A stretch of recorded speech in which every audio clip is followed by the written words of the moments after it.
नमस्कार. आजच्या या विश्लेषणात आपले स्वागत आहे. आपण सगळेच आपल्या घराच्या भिंतीवर टांगलेले रोजच कॅलेंडर बघतोच. बरोबर सण, वार आणि एखादं शुभ कार्य असलं की आपली नजर थेट तिकडे जाते. पण या साध्याशा दिसणाऱ्या कॅलेंडरच्या मागे एक अतिशय गुंतागुंतीचे आणि एक प्रचंड अचूक असं कॉस्मिक क्लॉक किंवा वैश्विक घड्याळ लपलेलं आहे, ज्याला आपण पंचांग म्हणतो. अनेकदा हे नाव ऐकलं की आपल्याला वाटतं, अरे बापरे, काहीतरी खूपच कठीण आहे. पण तसं नाहीये. आज आपण याच पंचांगाची अचूक रचना आणि त्यामागची घननाट विज्ञान अतिशय सोप्या पद्धतीने समजून घेणार आहोत. विचार करा, प्रत्येक दिवसाचा स्वतःचा असा एक वेगळा एनर्जेटिक डीएनए किंवा ऊर्जेचा मूळ स्वभाव असतो. मग आयुष्यातल्या कोणत्याही मोठ्या किंवा महत्त्वाच्या गोष्टींची सुरुवात करण्यापूर्वी अगदी याच प्रणालीचा विचार केला जातो. आणि हे पंचांगाचे 5 अवयव म्हणजे नेमकं प्रकरण तरी काय? चला तर मग या कॅलेंडरच्या मागचं खरं गूढ जाणून घेऊया. या काळाच्या या छुप्या यंत्रणेवर आज थोडा प्रकाश टाकूया. आता पंचांग हा शब्द, पंच म्हणजे 5 आणि अंग म्हणजे अवयव, या 2 शब्दांनी बनलं आहे बरं का. हे कोणतरी साधारण पुस्तक अजिबात नाहीये. प्राचीन ऋषी मुलींनी शुद्धांत शाखेचा वापर करून बनवलेलं हे एक अत्यंत तार्किक आणि परफेक्ट गणितीय वैश्विक घड्याळ आहे.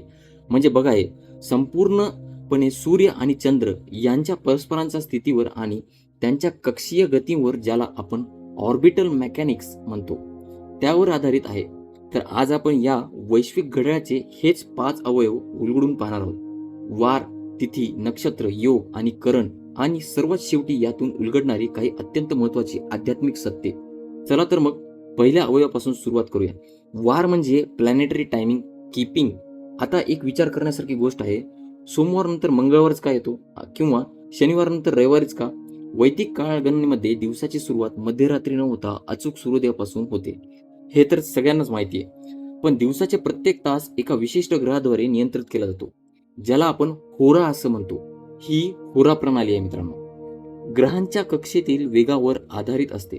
म्हणजेच सर्वात हळू फिरणाऱ्या शनीपासून ते अगदी वेगाने फिरणाऱ्या चंद्रापर्यंत एक विशिष्ट क्रम ठरलेला असतो आणि प्रत्येक तासावर एका ग्रहाचे नियंत्रण असतो.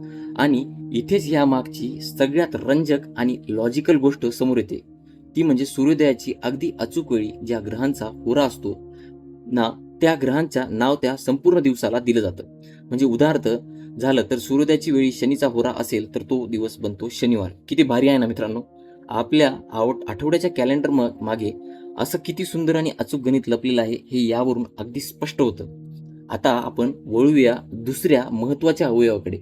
ती म्हणजे तिथी किंवा सोलार लुनार डान्स पश्चात कॅलेंडर. म्हणजेच तारखाप्रमाणे आपली तिथी काही फिक्स नसते. ती अत्यंत गतिमान आणि थेट निसर्गावर आधारित असते.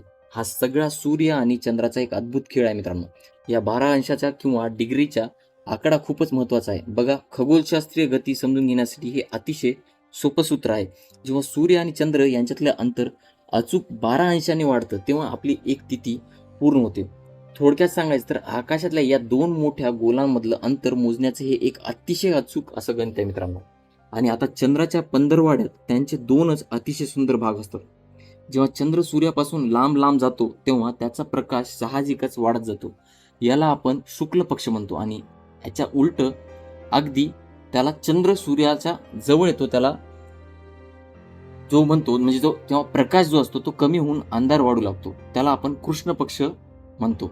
आकाशातल्या ग्रहांची ही जी गणितीयच हालचाल आहे, तीच आपल्या पृथ्वीवरून चंद्राच्या वाढणाऱ्या आणि कमी होणाऱ्या कलांच्या रूपात रोज पाहायला मिळते. अनेकदा आपण कॅलेंडरमध्ये बघतो की काही तारखा गायब झालेल्या असतात आणि एकाच दिवशी 2 तारखा आलेल्या असतात. असं का होतं? याचं उत्तर अगदी सोपं आहे मित्रांनो. जेव्हा एखादी तिथी एका सूर्योदयापासून दुसऱ्या सूर्योदयापर्यंत टिकून राहते, तेव्हा ती तिथी वृद्धी असते. आणि जेव्हा ती 2 सूर्योदयाच्या मध्येच कुठेतरी संपते, तेव्हा तिथी क्षय असतो.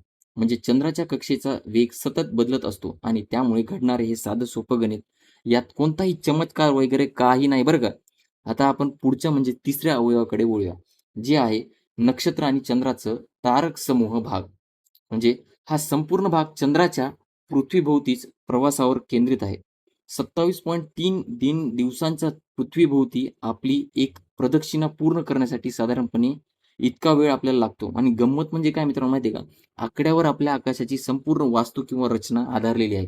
आता या नक्षत्रांचे हे जे दुहेरी स्वरूप आहे ना, ते एक एक रंजक आणि वैज्ञानिकदृष्ट्या जर बघायचं राहिलं, तर आकाशाच्या 27 समान खगोलशास्त्रीय भाग केलेले आहेत.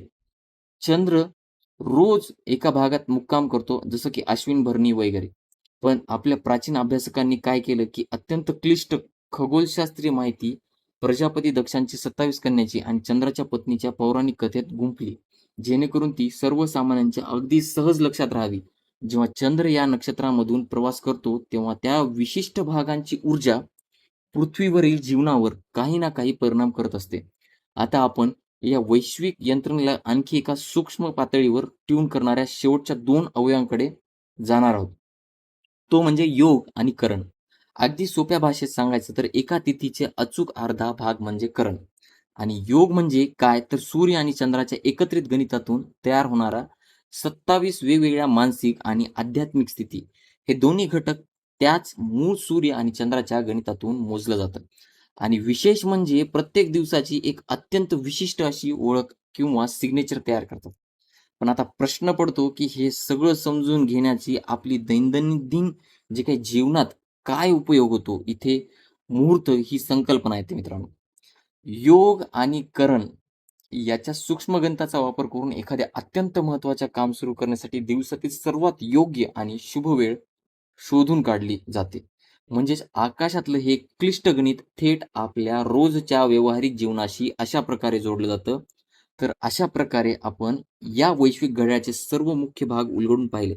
आता आपण वेळ आणि आध्यात्मिक सत्य या शेवटच्या टप्प्याकडे जाऊ मित्रांनो. तर मित्रांनो या टप्प्यामध्ये थोडं मागे वळून पाहिलं तुम्ही पंचांगाच्या सर्वात मोठ्या आणि व्यापक उद्देशावर प्रकाश टाकला, तर एक अतिशय सखोल विचार समोर येतो. ज्योतिषशास्त्राला वेदांचं नेत्र किंवा डोळे मानले जातात, जे काळ आणि आकाशाच्या पलीकडे असते. आध्यात्मिक सत्य पाहण्यास मदत करतात. यावरून एक गोष्ट एकदमच स्पष्ट होते, की एवढं मोठं गणित फक्त दिवसांसाठी मोजण्यासाठी किंवा कधीच नव्हतं, तर माणसाला थेट निसर्गाशी आणि विश्वाशी म्हणजे खोलवर जोडण्यासाठी बनवलं गेलेलं होतं. आणि आता शेवटी याच प्रश्नावर आपण नक्की विचार करायला हवा. आपल्या भिंतीवर लावलेलं कॅलेंडर फक्त आपले दिवस आणि तारखा मोजतो, की ते विश्वाच्या त्या अफाट आणि अतूट लयीसोबत आपलेले जे सखोल नातं आहे उलगडून दाखवतं. आपल्या घराच्या भिंतीवर अडकलेला हा साधासा कागद किती महान गणित आणि आध्यात्मिक विचार वारसा सांभाळून आहे, याचा नक्की विचार करा. हे विश्लेषण पाहिल्याबद्दल मनःपूर्वक धन्यवाद. पुन्हा भेटू अशाच एका नवीन विषयासह. तोपर्यंत धन्यवाद. श्री गुरुदेव दत्त, श्री स्वामी समर्थ.